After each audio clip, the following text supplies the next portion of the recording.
सिद्धक्रिया बाबाजी नमः।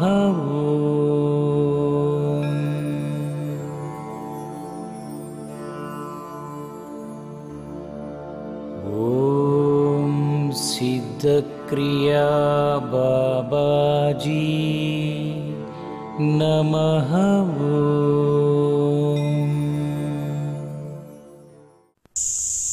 శ్రవణం, మననం, నిధిధ్యాసనం. Welcome to Himalaya Siddhakriya yoga. వేదాంత మార్గంలో, సాధనా మార్గంలో సాధన ఎక్కడి నుంచి మొదలు పెట్టాలి, సాధన ఎలా మొదలు పెట్టాలి, ఎలాంటి సాధన చేయాలి, ఏ రకమైన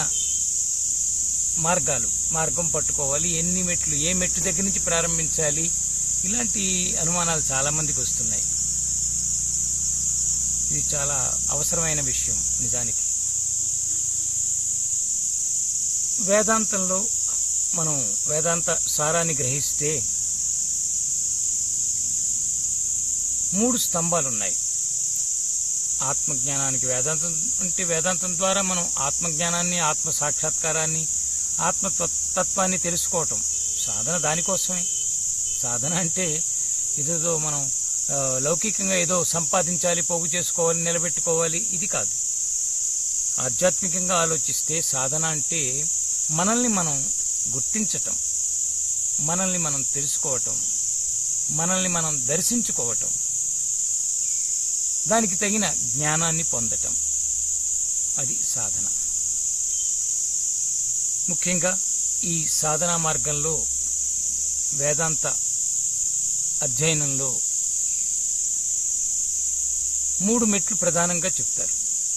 ఎవరైనా సరే, ఏ సాధకుడైనా సరే, ఏదో అడ్డదారిలో మనం వెళ్ళిపోయి ఎక్కడో టీవీలో అక్కడక్కడ చూసేసి ఏదో పుస్తకాన్ని పట్టేసుకుని అది పట్టేస్తే నాకంతా వచ్చేసింది, తెలిసిపోయింది అని మాటల గారడీలో, మాటల్లో కూరుకుపోతూ ఉంటారు.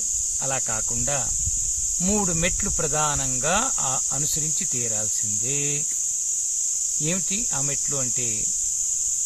శ్రవణం, మననం, నిధిధ్యాసనం. శ్రవణం, మననం, నిధిధ్యాసన, ఇవి కావాలి.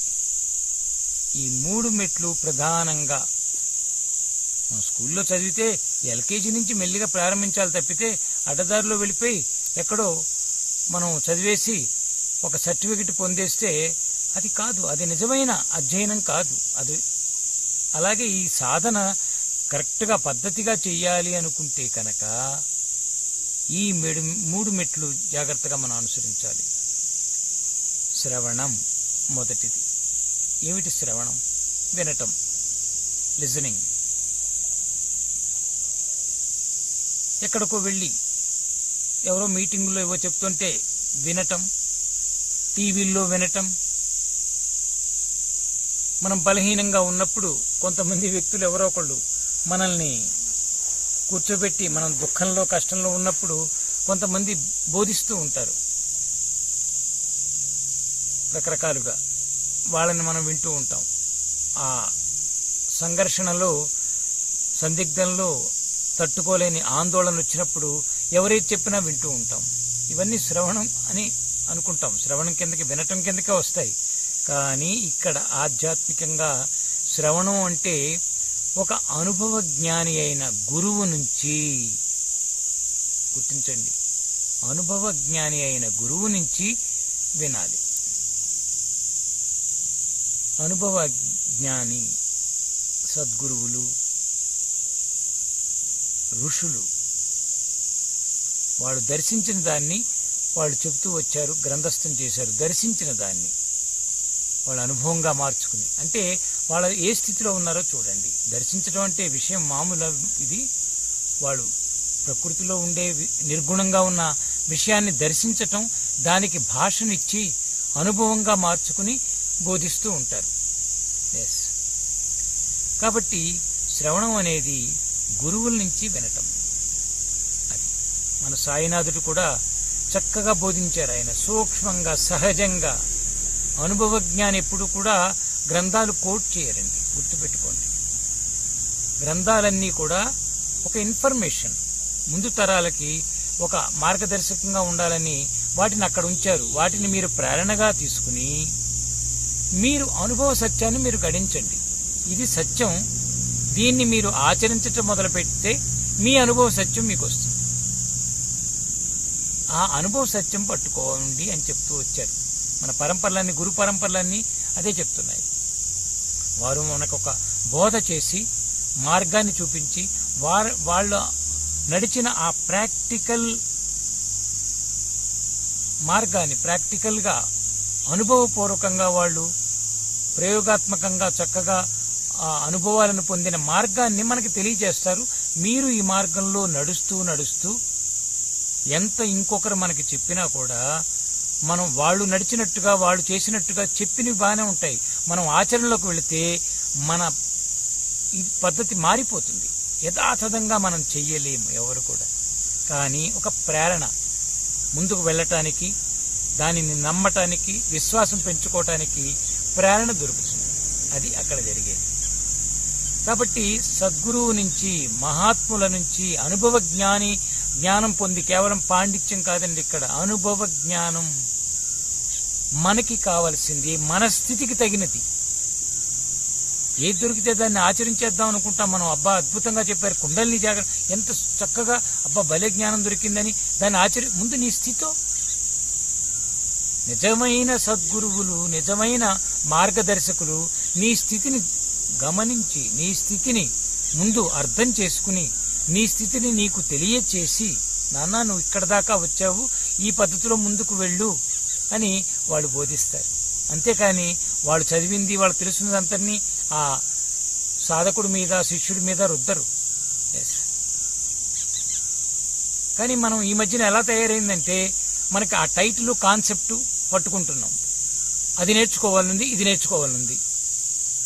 వాళ్ళు ఎవరో కూడా బోర్డులు కూడా అలాగే పెడుతున్నారు. వారం రోజుల్లో కుండలి యోగ సాధన, వారం రోజుల్లో మీకు ఆత్మజ్ఞానం, 10 రోజుల్లో మీకు భగవంతుడి దర్శనం.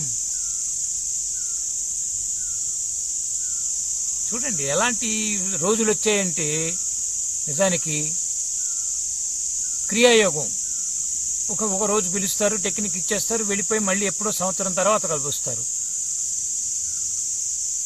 మధ్యలో కొన్ని సంస్థలు అయితే వాళ్ళని కాంటాక్ట్ చేసుకుని చేస్తున్నాయి. కానీ కొంతమంది చూశాను, వాళ్ళు ఇచ్చేస్తారు అక్కడ 500, 1100, 12,000, 2,000, 5,000, 8,000, 15,000, కొన్ని చోట్ల కొన్ని సాధనా మార్గాల్లో ఈ మధ్యన చూసాం 50,000. ఒక టెక్నిక్ ఒకటి నేర్పడానికి 5 రోజులు కోర్స్ అని చెప్పి 50,000 పెడుతున్నారు. డబ్బు చూడండి, డబ్బుకు ముడిపెట్టే సాధనలు, సాధనా మార్గాలు, మంత్రయోగాలు, యోగ మార్గాలు వాళ్ళకే తెలియాలి. డబ్బుతో ముడిపెట్టేది కాదు. అందుకనే నిజమైన గురువులు డబ్బు మాట ఎత్తరు. ఏదైనా ఇవ్వాలనుకుంటే దక్షిణ ఒక పద్ధతి ఉంది, పుష్పం ఫలం తోయం అని ఇలా చెప్పారు. వాటితో పాటు దక్షిణ నీకు తోచింది, నీ శక్తి మేరకు అక్కడ పెట్టు. కానీ ఫిక్స్ చేసేసి వీళ్ళు లక్షలు, వేలు అంటే ఏంటి? సరే, అదొక మార్గం అనుకోండి, అది వాళ్ళకి సంబంధించింది. ఏదైనా సరే నిజమైన నిర్మోహంలో ఉండి ఆత్మజ్ఞానాన్ని సాధించిన వ్యక్తి, సత్య దర్శనం చేసిన వ్యక్తి, సత్యాన్ని ఆధారం చేసుకుని ఆ వ్యక్తి మీ స్థాయికి దిగగలడు, మీకు అనుభవాన్ని ఇవ్వగలడు, అనుభవ జ్ఞానాన్ని మీకు అందించగలడు. తనకు అనుభవ జ్ఞానం వచ్చింది కనుక వ్యక్తి, వ్యక్తిత్వం, కర్మలు, జీవితం, బ్రహ్మజ్ఞానం, బ్రహ్మతత్వం, పరమాత్మతత్వం, జీవాత్మ, మహాత్మ ఇవన్నీ గ్రహించి ఉంటాడు. ఎందుకంటే తాను మనిషే, తను కూడా జీవాత్మగా పుట్టి కర్మలను అనుభవిస్తూ ఒక గురువుని ఆశ్రయించి, సద్గురువుని, తనను తాను తెలుసుకునే మార్గాన్ని పట్టుకున్నాడు కనుక ఇంకొక వ్యక్తిని కూడా, తన దగ్గరకు వచ్చిన వ్యక్తికి కూడా దానిని అందించగలడు. అది శ్రవణం. ఎవరి దగ్గర నుంచి శ్రవణం చేయాలి, ఏ పద్ధతిలో చేయాలి, ఏ స్థితిలో చేయాలి? శ్రవణం అంటే అది ఎలా ఉండాలి? అనుభవపూర్వకంగా, అనుభవపూర్వకంగా వింటుంటేనే మైమరిచిపోతాం. వింటుంటేనే సగం మనలో కొన్ని క్లీన్ అయిపోతాయి, శుద్ధి అయిపోతాయి. సరైన వాళ్ళ దగ్గర నుంచి మీరు శ్రవణ క్రియ చేస్తే ఆ వింటుంటేనే ఇంకా మనలో ఆ కర్మ రహిత స్థితి, మోహం తగ్గిపోతుంది, లక్ష్యాలు మారిపోతాయి, నిశ్చల స్థితి, నిర్విచార స్థితి దొరుకుతుంది. అది శ్రవణం ప్రభావం.